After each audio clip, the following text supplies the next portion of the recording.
والله العظيم ما في يوم من الأيام فكرت كتفكير أني أخونكم أو أخون دستوركم.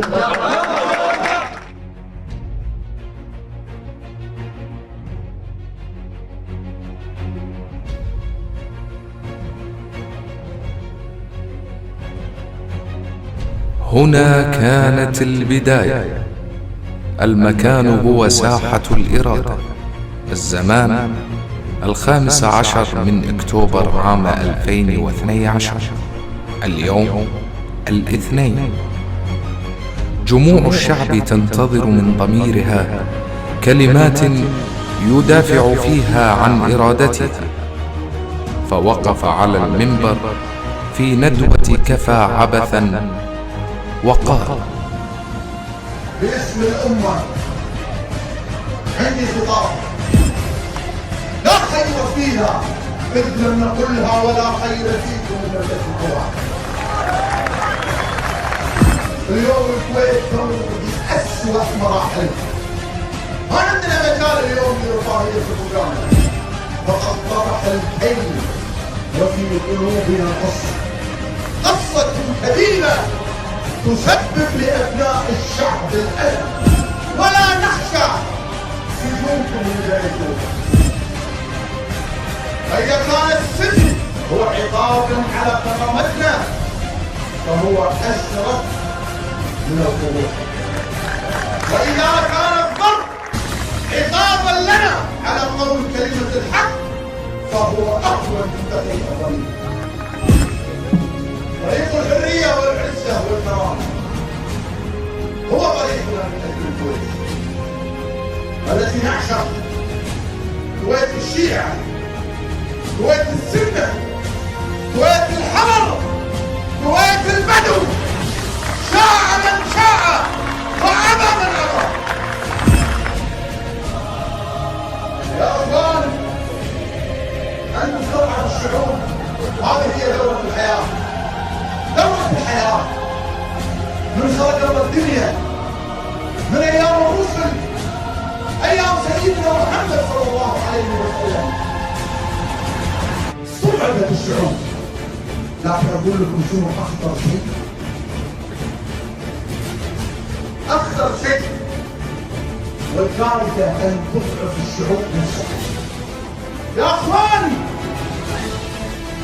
شنو الخوف من قومكم ومن صدوركم وواجهوا السلطة القاشمة التي تريد أن تعتدي على دستور الأمة ومقدرات الأمة، تريد أن تعتدي على حقوقنا كشعب. لا نسمح ولن نسمح ولن نسمح. صدر مرسوم الصوت الواحد. خرجت الجماهير رافضة العبث بالنظام الانتخابي والعبث في إرادتها، في حقها باختيار ممثليها. كرامة وطن هي شعار رفعته الجماهير وانطلقت.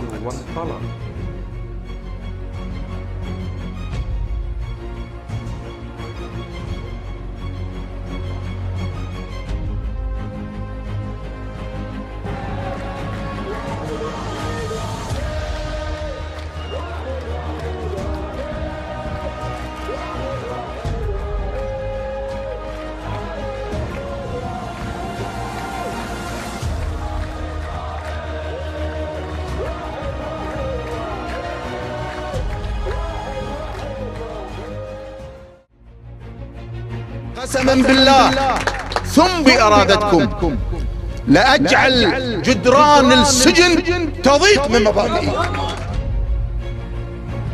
إحضار من قبل أمن الدولة بطلب موقع من وكيل النيابة للمثول أمامها، وأنا كما قلت قبل قليل وأمام الجمع من الأخوة المواطنين ونفذ هذا الطلب. اسمحوا لي في هذا الكلام، لأن أنا ترى في نهاية المطاف مثل ما قلت لكم أنا ما يخيفني سجن. أنا رحت للقدر اللي أنا اخترته. أنا أتشرف أني مثلتكم 17 سنة بأمانة وبعز وبفخر. والله العظيم ما في يوم من الأيام فكرت كتفكير أني أخونكم أو أخون دستوركم.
حبيب الوطن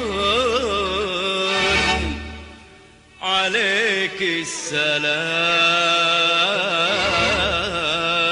عليك السلام، عليك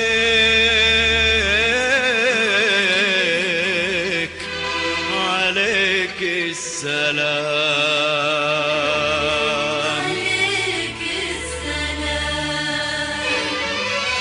بالله لن أتوانى لحظة، لن أتوانى لحظة، والله راح واجههم قسما بالله لو كنت بروحي. وأنا شاد المحسن وشاد حسامي عدل، قسما بالله ثم بإرادتكم لأجعل جدران السجن تضيق من مبادئي. السجن يا صديقي لم يكن يوما ذلا أو عارا. السجن هو منبر المصلحين، منبر الصادقين المخلصين. فالتاريخ مهما حاولوا تشويهه لا ينسى، لا يمحى ولا يزور.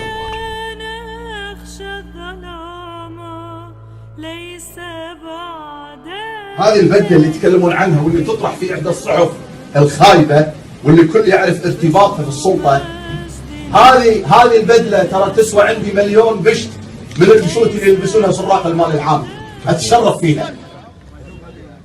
أنا اليوم وقلت في بيان صدرته إني لن أتقبل أي تهنئة بخروجي من السجن.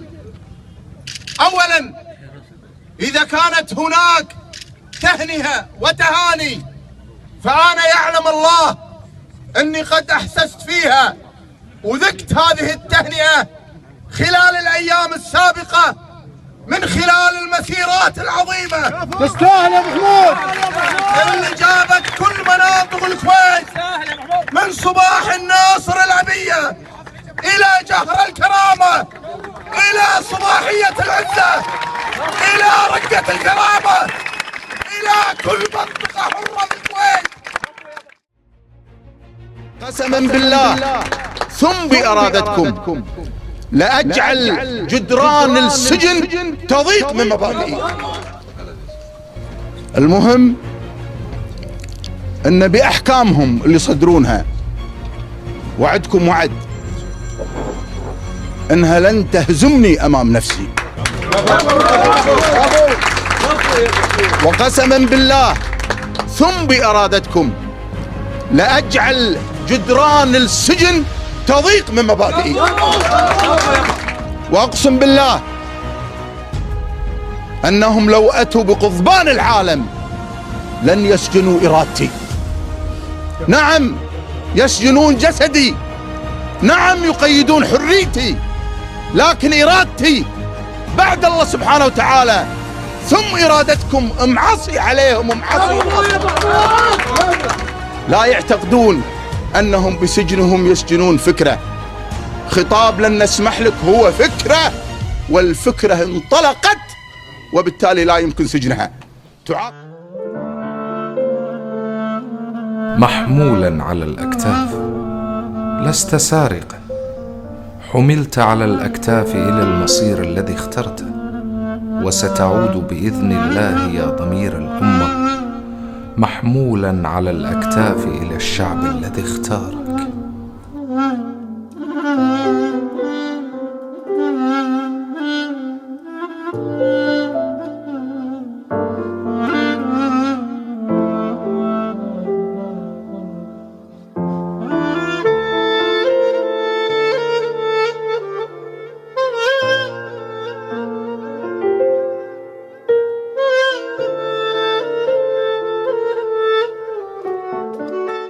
في تاريخ الفيلم قال قاندي كلمة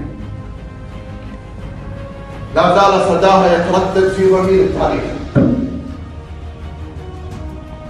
قال كل الصفات في الإنسان ممكن أن تنقلب إلى أفرادها إلا الجمال لا يمكن أن يكون شباها.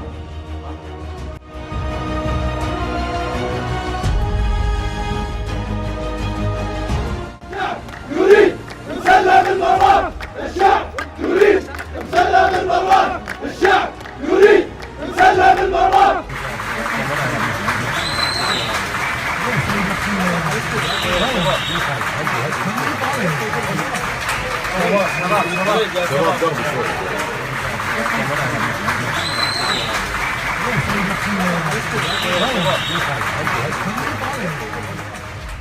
يا مسلم يا ضمير.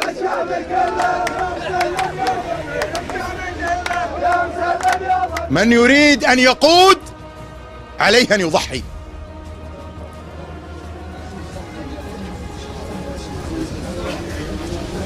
لا يمكن أن يكون كائنا من كان في المشهد السياسي اللي ما يحتمل إلا النضال السياسي. لا يحتمل إلا أن نكون مناضلين سياسيين. قسما بالله ثم بإرادتكم لأجعل جدران السجن تضيق من مبادئي. لا شك أنه حكم سياسي بالدرجة الأولى، وأكبر دليل على ذلك أني كمتهم قد حرمت من درجة من درجات التقاضي. واعتقد لا تجد متهم في الكويت تعرض في مثل هذا الموضوع لما تعرضت له. يعقل في مثل هذه القضية السياسية ذات البعد الشعبي المتعلق بجوانب دستورية وقانونية ومضامينها أن يحرم متهم من درجة من درجات التقاضي. أنا وأعوذ بالله من كلمة أنا المتهم الوحيد في محاكم الكويت اللي حرم من درجة من درجات التقاضي. لست قاتلا، ولست تاجر مخدرات، ولست تاجر خمور، ولست متآمرا، ولم أخن الكويت، فهي في قلبي وأنا في قلبكم بما شئت ولا تتردد بحبسي. لا تتراجع، احكم كما تشاء، وقسما بالله ما يعنيني حكمك، إنما يعنيني حكم الشعب ورأي الشعب. إيماني واعتزازي بالشعب الكويتي إيمان راسخ وثابت، وأن قيمي ومبادئي بتزايد، وأن أثمن شيء في الحياة هي الحرية، وأن أثمن شيء في الحياة هي الحرية، ولكن الكرامة أثمن من الحرية. ولذكرى أيضا مرور سنة على اعتقال ضمير الأمة أمين عام حشد مسلم براك، هذا المناضل السياسي والزعيم الذي سطر معاني التضحية بأحرف من نور.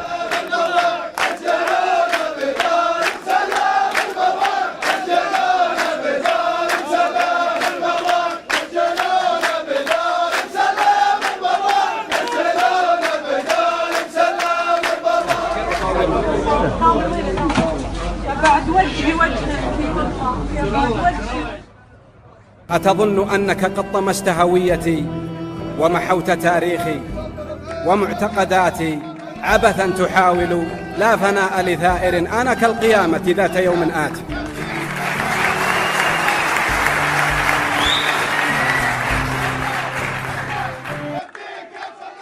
بأن لا يجوز أن يتم الاعتداء على مسلم في إدارة السجن التابعة لوزارة الداخلية. الصفحات تطوى والأوقات تمضي، لكن هناك ما يحفر في الوجدان أو يبقى للتاريخ. شهادة اليوم هي لله ثم للتاريخ. أحملها لكم لترووها جيلا بعد جيل. الكويت للجميع. الكويت تستحق الأفضل. الكويت نفتديها بأرواحنا ودمائنا. هذه قصة خطاب مسلم محمد البراك. والله العظيم ما في يوم من الأيام فكرت كتفكير أني أخونكم أو أخون دستوركم.